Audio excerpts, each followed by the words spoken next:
Dari mana mencari orang sebanyak itu? Serentak lagi. Kalau sudah ada tender, biasanya yang ikut tender itu adalah orang-orang yang punya kapital, modal. Modal itu bisa modal akademis, modal popularitas seperti Gus Aan, ini modalnya gede banget. Atau modal kapital seperti Mas Fatur yang adalah pengusaha, itu bisa. Dan kalau orang punya modal, kemudian ikut tender, maka dia akan all out. Maka akan ada banyak konflik kepentingan. Dan apa bedanya dengan tahun-tahun sebelumnya? Tahun-tahun sebelumnya ketika ada satu masalah, itu dipikirkan oleh banyak pihak. Misalnya kasus gugatan pilkada misalnya di Jawa Timur. Itu yang mengawasi itu banyak pihak. Tapi nanti 2024, karena semua sudah repot sendiri, ada begitu banyak kasus, terjadi secara sporadis, kita tidak punya energi lagi untuk mengawasi peristiwa di daerah lain. Dan itu nanti ditambah dengan iklim hubungan Indonesia-Cina yang makin tidak menentu di tahun investasi 2023-2024. Dan saya tidak berani nyebut-nyebut Amerika karena ada orangnya di sini, gitu ya. Itu nanti biar Gus Aan aja. Karena saya juga lulusan Amerika. Tapi yang jelas ada main juga. Dananya masuk ke calon mana saya tidak berani ngomong, gitu ya. Tapi pasti ada. Dan itu akan menjadikan situasi negara kita chaos. Dana yang bergulir 75 triliun, jumlah pemilihnya itu adalah 206.689.516 penduduk yang sampai sekarang ini belum definitif. GKI Manyar itu kalau bikin buku kehidupan jemaat, mendata berapa anggota jemaatnya, ini update atau enggak, ini valid atau enggak, itu sudah pusing. Jemaatmu piro, Kris? Anggotamu? 2.100, ya sepodo mbek dasa. Data 2.100 orang itu saja pusing. Apalagi ini mendata 200 juta, ya, 206 juta lebih orang. Dan infrastruktur KPU itu masih dalam proses ini sampai sekarang ini. Apakah datanya sudah ada? Oh sudah ada Pak, bisa pakai data lama. Kacau. Oh kita harus pakai data baru Pak. Kacau juga. Nanti akan ada stres. Jadi apakah ada yang di sini sudah daftar sebagai PPS, KPPS? Banyak minum vitamin ya Bu. Kalau dulu ngurusin pemilu dan pilkada itu udah stres-stres, yang sekarang ini bisa gila Bu. Lagi-lagi karena ini serentak, tidak akan ada bantuan dari pihak lain. Itu seperti apa? Seperti fenomena yang terjadi secara serentak, akan ada kepanikan serentak. Akan ada kebahagiaan serentak juga, ada happiness, democratic happiness yang luar biasa, tetapi juga ada krisis yang serentak. Nah, maka logistiknya secara teknis juga perlu dipersiapkan banyak ya, beban kerja pemilu berat, nanti soal hoax nanti Gus Aan biar nyinggung, lalu ikatan emosional antara yang memilih dan dipilih, terus ada soal korupsi, politik transaksional itu biar disinggung Gus Aan saja. Yang saya tekankan sekarang ini adalah apa yang harus dilakukan oleh gereja dan masyarakat. Ini penting. Pertama, kita perlu mengembangkan teologi publik. Jadi teologi publik itu adalah kita untuk dunia, bukan kita untuk gereja. Sehingga yang kita pikirkan adalah apa persoalan yang dihadapi masyarakat, GKI Manyar itu bukan bagaimana memikirkan GKI Manyar bisa maju. Kan firman Tuhan mengatakan, Paulus menanam, Apolos menyiram, Allah yang memberi pertumbuhan. Nah, tugasnya GKI Manyar itu bukan memberi pertumbuhan, tapi tugasnya GKI Manyar adalah memikirkan Manyar dan Surabaya dan Jawa Timur dan Indonesia dan problem global. Apa problemnya? Lalu dengan siapa kita bisa bekerja sama? Dan seluruh kegiatan masyarakat itu tidak dalam rangka supaya masyarakat terkesan terhadap gereja. Itu namanya teologi publik. Tapi supaya apa? Gereja punya sumbangsih terhadap masyarakat. Beda dengan teologi misi. Kalau teologi misi, itu apapun yang kita lakukan, itu supaya apa? Gereja yang dapat kredit. Dan biasanya dibahasakan secara halus lah. Klise, ini demi kemuliaan nama Tuhan. Agar Yesus Kristus dikenal, agar orang mengenal berita Injil. Padahal sebetulnya apa? Ya, sing oleh jeneng gereja. Wes ngono ae lah, gak usah munafik. Sama, kalau saya memberi, pemberian saya itu membuat saya jadi terkenal atau membuat orang yang saya beri itu berdaya. Kalau membuat itu berdaya, itu disebut teologi publik. Kalau membuat saya terkenal sehingga saya naik tingkat, itu namanya teologi misi. Jadi GKI Manyar tidak boleh berhenti bermisi, tetapi harus juga mengembangkan teologi publik. Ya, teologi publik. Pemuda-pemuda bukan hanya membicarakan bagaimana membawa jiwa masuk ke dalam gereja, tetapi belajar menganalisa apa persoalan yang sedang kita hadapi bersama. Lalu siapa yang bisa kita ajak kerjasama?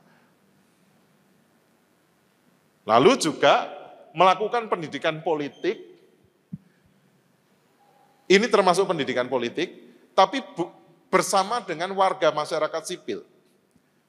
Jadi GKI Manyar harus menolak kalau suatu saat misalnya calonnya dari Nasdem datang, kami mau presentasi, calonnya dari PDIP datang, kami mau presentasi, tolak. Kenapa ditolak? Karena sebelum mereka datang, GKI Manyar sudah mengundang mereka semua, ngajak diskusi tentang berbagai topik. Anggap saja, diskusi tentang topik diskriminasi, undang semua pelaku dan calon petarung politik di Surabaya, ayo kumpul. Loh Pak, apa mau datang? Kalau mereka tidak mau datang, enggak apa-apa. Kalau mereka mau datang, berarti kita sedang berproses bersama mereka. Diskusi.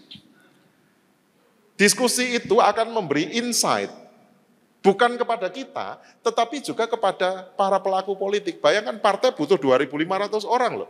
2.500 orang itu butuh ide, butuh gagasan untuk dijual. Dan gagasan itu ada pada siapa? Ada pada saudara-saudara. Jadi jangan hanya pembawa seminar, lalu pendengar seminar. Tapi harus ada gereja, pelaku politik dari berbagai wilayah, kita berdiskusi, ada narasumber, ada rencana tindak lanjut. Dan itu nanti kalau dia jadi, satu, aspirasi Bapak Ibu sudah diterima secara natural. Yang kedua, Bapak Ibu sudah membekali para calon pemain itu. Yang ketiga, Bapak Ibu ikut tahu persis pihak mana yang akan dipilih. Karena apa? Ketika melalui proses diskusi itu, kita kan tahu orang mana yang serius dan mana yang tidak serius. Jadi jangan nyoblos misalnya.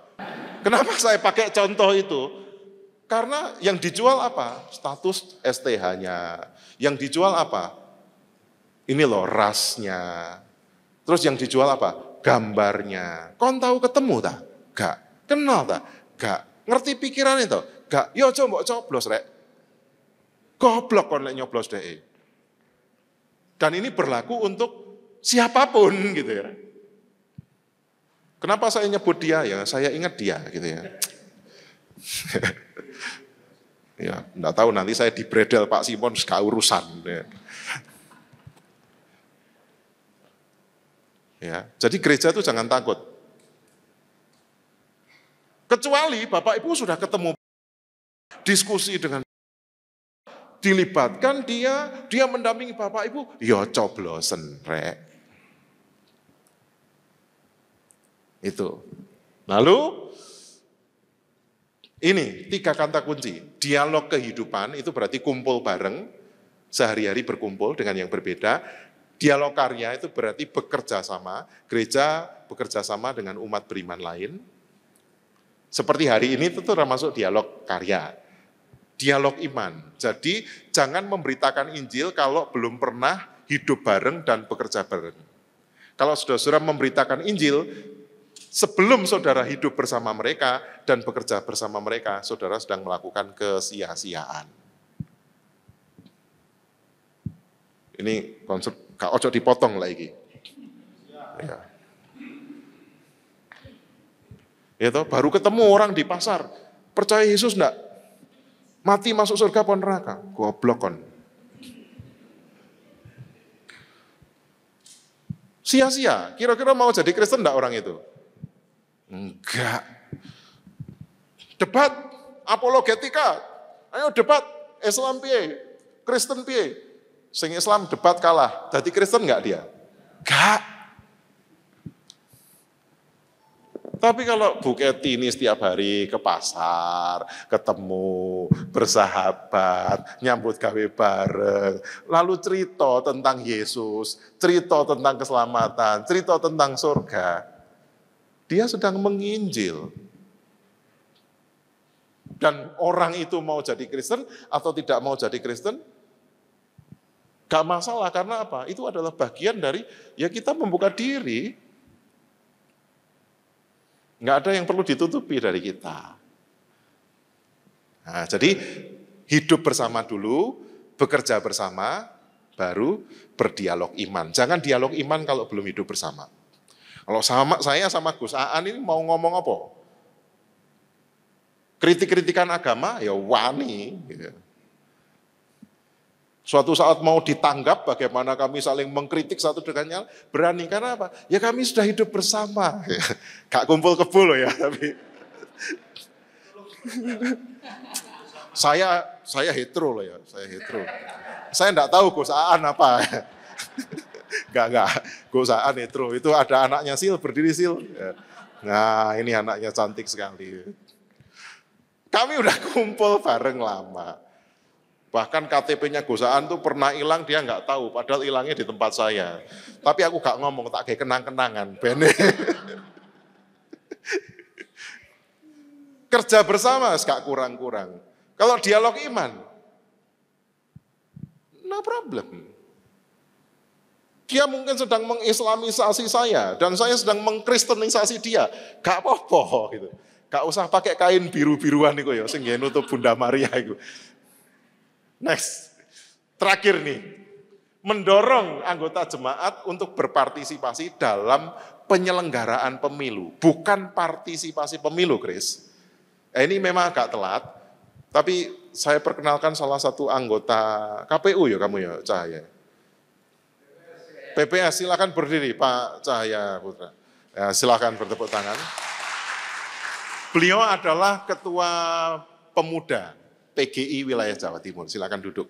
Dan beliau mendedikasikan diri, Pak saya tak ikut ya dalam proses penyelenggaraan pemilu. Saya senang sekali, ayo kita dukung. Jadi kita itu bukan hanya partisipan, tapi kalau sekarang mulai ada seleksi PPS, daftar aja, Pak saya enggak punya pengalaman, wes tau daftar. Karena itu adalah ibadah. Ya, ibadah. Itu besar upahmu di surga, serius. Ya. Loh, Pak, surga kan bukan karena upah manusia. Iya betul, itu anugerah Tuhan. Tapi ketika kita meresponi anugerah itu dengan peribadahan menjadi penyelenggara pemilu, wah itu apa yang Tuhan anugerahkan itu betul-betul bermakna. Dan yang bagian terakhir nanti biar Gosaan yang membahas, karena kalau enggak nanti Gosaan enggak kebagian ngomong apa. Saya cukup sampai di sini. Terima kasih, Tuhan memberkati.